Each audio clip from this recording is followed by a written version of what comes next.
सभी शिक्षा जगत के शिक्षकों को मेरा नमस्कार। आज एक बहुत दुखद बात को लेकर मैं आपके बीच में आया हूँ। जैसे आप सबको ज्ञात होगा कि कैसी हमारी परिस्थितियाँ चल रही हैं। दिन प्रतिदिन स्थिति खासकर बजट प्राइवेट स्कूलों की, उनके ऑनर्स की, शिक्षकों की बद से बदतर होती जा रही है। और अब तो असहनीय होता जा रहा है, बर्दाश्त से बाहर होता जा रहा है। अभी आपने देखा होगा कि करनूल आंध्र प्रदेश से हमारे एक शिक्षक दंपति ने, जो बजट स्कूल चलाते थे, फाइनेंशियल क्राइसिस के दबाव में आकर, फाइनेंसर्स के दबाव में आकर अपना मैसेज भी दिया दोनों दंपतियों ने रोते रोते हुए, और उसके बाद अपनी जीवन लीला जो है वो समाप्त कर दी। कितने दुख की बात है कि शिक्षक, जिसको राष्ट्र निर्माता कहा जाता है, वो अपनी जान गंवा रहा है। और बदहाली से तंग होकर, ऐसी स्थिति कभी देश में पहले नहीं आई थी। ठीक है, कोरोना आया, कोरोना ने सबको प्रभावित किया, लेकिन आप सब जानते होंगे कि आज 16 माह के करीब हो गया। बाकी सबको कहीं ना कहीं राहत सरकार से भी मिली, उनके काम भी खुले, लेकिन स्कूल जो है 16 महीने से एक तरह से बंद पड़े। और दिल्ली में तो आप देखेंगे तो स्कूल खुले ही नहीं, और बहुत से और प्रदेशों में ऐसी हालत है। और जहां पर खुले भी तो सरकार का माइंडसेट, सरकार का जो सरकारी निर्देश निकले, गवर्नमेंट ऑर्डर निकले, वो इस प्रकार के निकले जिन्होंने एक तरफा जो है वो काम किया और स्कूलों की स्थिति को बदतर करने का काम किया। हमारे बहुत से लोगों ने इसका एतराज भी जताया, न्यायालयों में भी हम गए, जबकि स्कूल की फीस सरकारी आदेशों के बाद, ऐसे डिसीजन लेने के बाद आनी बंद हो गई। और ऐसी स्थितियां भी बनी कि हमारे पास करोड़ों टीचर हमारे पास काम करते थे, उनका परिवार भी इसके साथ चलाना था। स्कूल संचालकों ने फीस देनी बंद कर दी। हमारे राजस्थान में तो हमारे दोस्तों ने जो है आमरण अनशन पर भी बैठे। राजस्थान के विधानसभा में एक विधायक ने ये प्रश्न भी रखा कि यहाँ पर 10 स्कूल संचालक जो है आत्महत्या कर चुके हैं। उसके बाद आपने देखा सिरसा में भी एक शिक्षक ने आत्महत्या की, और अब एक दंपति ने रोते हुए अपनी जीवन लीला को समाप्त कर दिया। हमने सरकार को बहुत बार आगाह किया, बहुत बार पत्र लिखे, स्थितियों से अवगत कराया कि दिन प्रतिदिन बदतर से बदतर स्थिति हो रही है, स्कूलों पे बहुत मोटा मोटा कर्जा है। जनता ने भी इसको बहुत हल्के से लिया, हल्के से ले रही। उनको ये लगता है स्कूल संचालकों के बहुत पैसा है। मैं जनता को भी बताना चाहता हूँ, सरकार को भी बताना चाहता हूँ, ऐसा नहीं है। 5 लाख के करीब स्कूल चल रहे हैं। सिर्फ चंद स्कूल हैं जिनकी स्थिति ठीक है।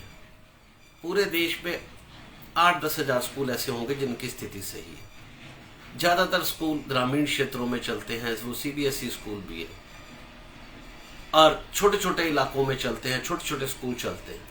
CBSE के तो मात्र 24,000 कुछ स्कूल, और उनमें से भी सिर्फ 8-10 हजार स्कूल ऐसे हैं जिनकी वित्तीय स्थिति आप ठीक कह सकते हैं। ICSE के 4,000 कुछ स्कूल हैं, ऐसे इंटरनेशनल IB स्कूल, ये 30,000 के करीब स्कूल हैं, जिनमें से 10-12 हजार स्कूलों को अगर छोड़ दिया जाए तो बाकी सबकी वित्तीय स्थिति बहुत बद से बदतर हो रही है, उन पर बहुत दबाव पड़ रहा है।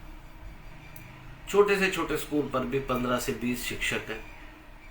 आप ही समझिए कि कैसे वो 15-16 माह तक बिना फीस आए अपने शिक्षकों का वेतन दे सकता है। उसके बाद कर्जे, बसें उन्होंने लोन पे ले रखी हैं, स्कूल की बिल्डिंगें लोन पर है, प्राइवेट फाइनेंसर से लोन पर है, रोज उन पे दबाव बनाया जा रहा है। ऐसी स्थिति बर्दाश्त करनी बर्दाश्त से बाहर हो रही है।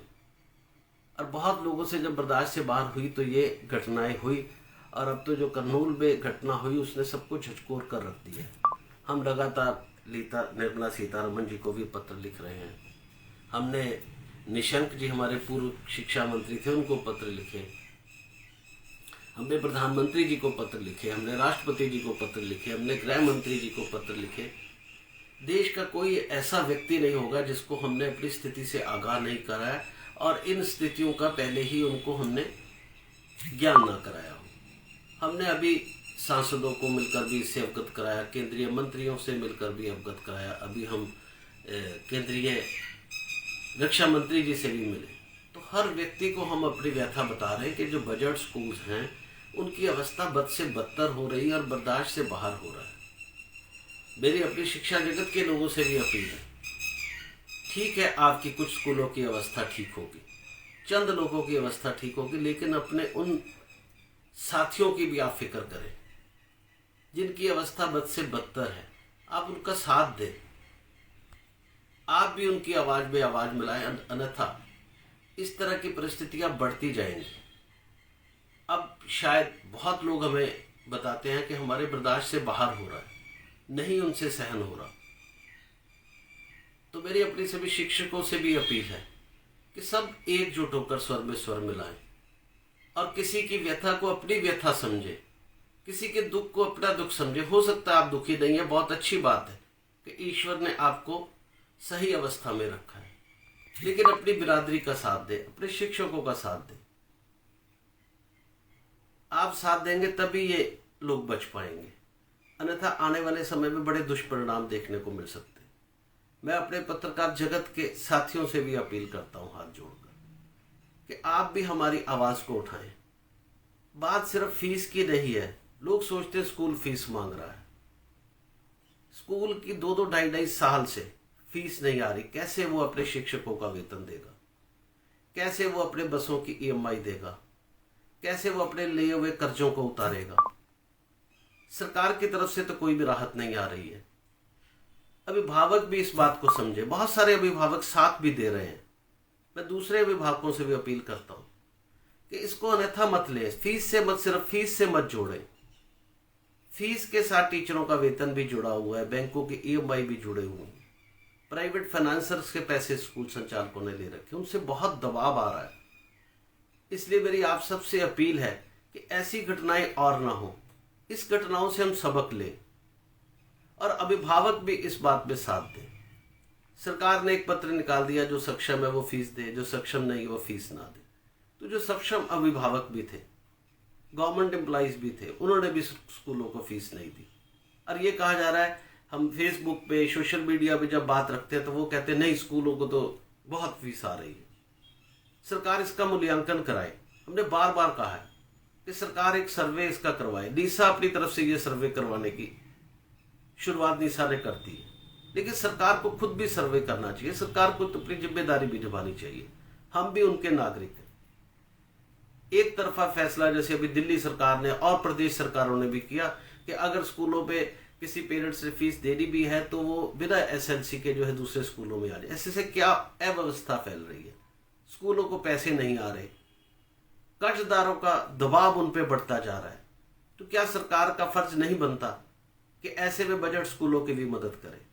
तो मेरी हाथ जोड़कर अपने देश के प्रधानमंत्री जी से भी अपील है, देश की वित्त मंत्री निर्मला सीतारमण जी से भी अपील है, देश के केंद्रीय शिक्षा मंत्री धर्मेंद्र प्रधान जी से भी अपील है, देश के गृह मंत्री अमित शाह जी से भी अपील है, देश के लेबर मिनिस्टर से भी अपील है। वो ईएसआई के तहत भी जो है टीचर्स को मदद कर सकते हैं।